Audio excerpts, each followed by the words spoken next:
What's up, fam? It's your boy Demuir here, purveyor of all sounds underground. Thank you for joining me on my YouTube channel today, where I'll be discussing the topic of tackling fear, and all of this in the compass of what in the world are you waiting for. A lot of time gets wasted in the energy consumption brought on by fear, and it's kind of steps or dovetails from my previous video where I talk about taking the leap and going after things. But I don't think, or I neglected rather, to spend enough time on how to deal with fear and overcoming that so you can get on towards the achievement of your goals and successes. But before I jump into things, what I need from you is that SLC.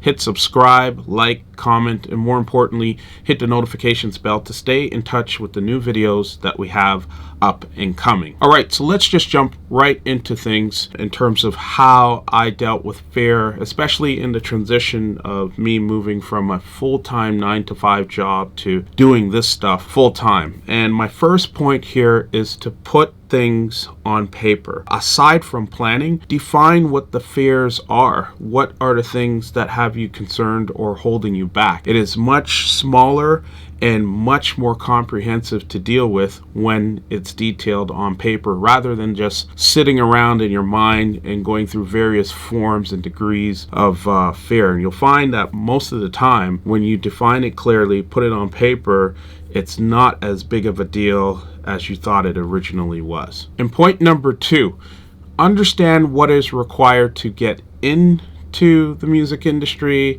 and what is required to get out. And most people think getting out should be simple, just stop everything you're doing, but not necessarily, because it depends on how far along you get in the game. So what I mean by this in terms of what is required to get in, from your point of view, if you're working a full-time job, one of the first things I would ask myself is what amount of time would be required to get more music sketches in? What equipment as well? What sort of investments do I need to make in addition to how much time I need to put in?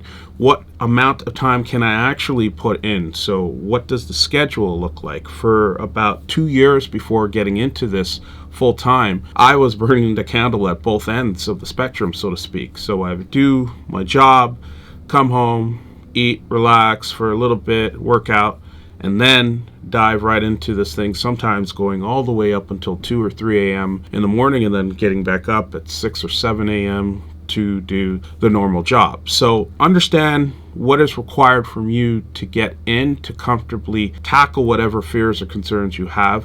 And as far as getting out is concerned, I'm talking about, what sort of things do you need to tie up legally? Like publishing is one thing I talk a lot about on this channel. And I would say if you're looking to exit the music game, make sure you own most of your publishing along with your masters, or get a deep understanding of when contracts are expiring to be able to make sure that you react in time to reap the benefits of that content that you work so long and hard to put together. So it's a lot more than getting out. I think exiting music in particular is not too hard, assuming you have all of the legal elements tied up, because there's so many other avenues you can get into to sort of stay in music but not necessarily be involved in the DJing and gigging side of things. So you need to give that a thought when it comes to combating your fears. And point number 3, it kind of goes back to what I said in point number 1 in terms of putting things on paper, but it's to ask yourself, what is the worst case scenario? It really pushes you to define the full extent of the fears that you're dealing with, or that you have sort of lingering in your mind. And I think, again, when you put things on paper, it becomes very clear, and it's not really that big of a deal when you look at it.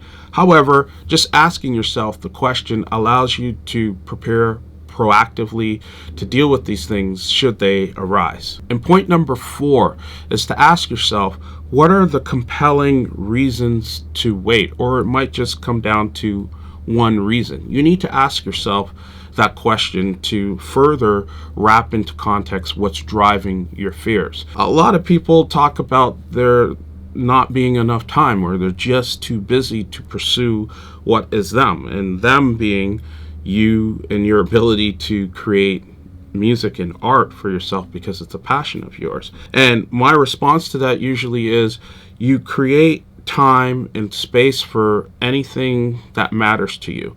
And once you surrender to, no, this is a priority, this matters, this amount to me, you will find ways to make those things happen, because most of the time those quote unquote compelling reasons are simply excuses. Now, one will say to me, well, I got wife and kids or husband and 2 daughters, and it's just a lot to work with.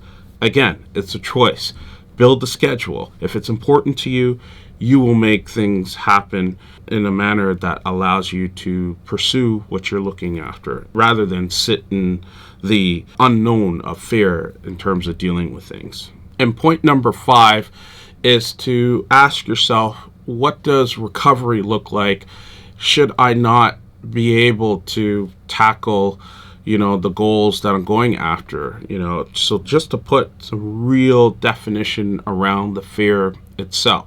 So a lot of people don't go for their dreams in the music industry because they think no one's going to latch onto things, or it's just not going to take off that much. Well, you need to ask yourself, what does recovery look like? And recovery being, can I get back to doing what I'm doing today in terms of my 9 to 5 or something different should music not work out for me? Is there an interim step I can take rather than going full on with music? Because, as I said, I took a good 2 years to build up a base, maintaining my 9 to 5 before I went full on with music. But it might look different for you. You might have very different opportunities. And you need to have this conversation with yourself. What does recovery look like? And stemming from that, it may lead to you pursuing your goals more fully. And there you have it. Those are my thoughts on how to tackle fear in order to pursue your dreams, in terms of what are you waiting for. Fear is such an interesting thing. You probably heard some people call it false evidence appearing real, and it really is that. I think the thing with fear is that if you let it just